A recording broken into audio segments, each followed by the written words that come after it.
खा अक्रोड पिस्ते बदाम, येणे पटकीस पडावा आराम, शब्दची बाबांचा विश्वास धाम, शंकेचे काम ना तेथे.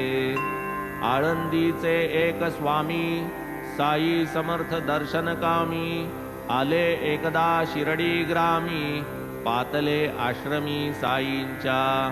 होता तयास कर्णरोग, तेणे अस्वास्थ्य निद्राभंग, करविता ही शस्त्रप्रयोग, काही न उपयोग तिळमात्र. ठणका लागे अनावर, चालेन काही प्रतिकार, निघावयाचा केला विचार, गेले आशीर्वाद मागावया. अभिवंदूनी साई पदा, पावूनिया उदी प्रसादा, स्वामी मागत आशीर्वादा, कृपा सर्वदा असावी. माधवराव देशपांड्यांनी काना प्रीत्यर्थ केली विनवणी, अल्ला अच्छा करेगा म्हणूनी महाराजांनी आश्वासिले.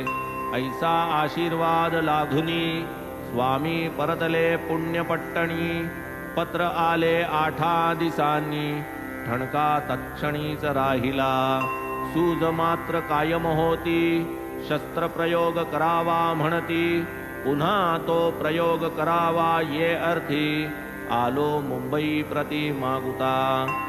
गेलो पुढील डॉक्टरांकडे, नकळे बाबांना पडले साकडे, डॉक्टर पाही जो कानाकडे, सूज कोणीकडे लक्षेना.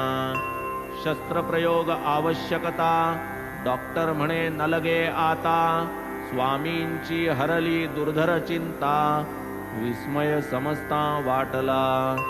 ऐशीच आणिक एक कथा, ओघास आली जी प्रसंगवशता, ती सांगूनी श्रोतया आता, अध्याय आटोपता घेऊ हा.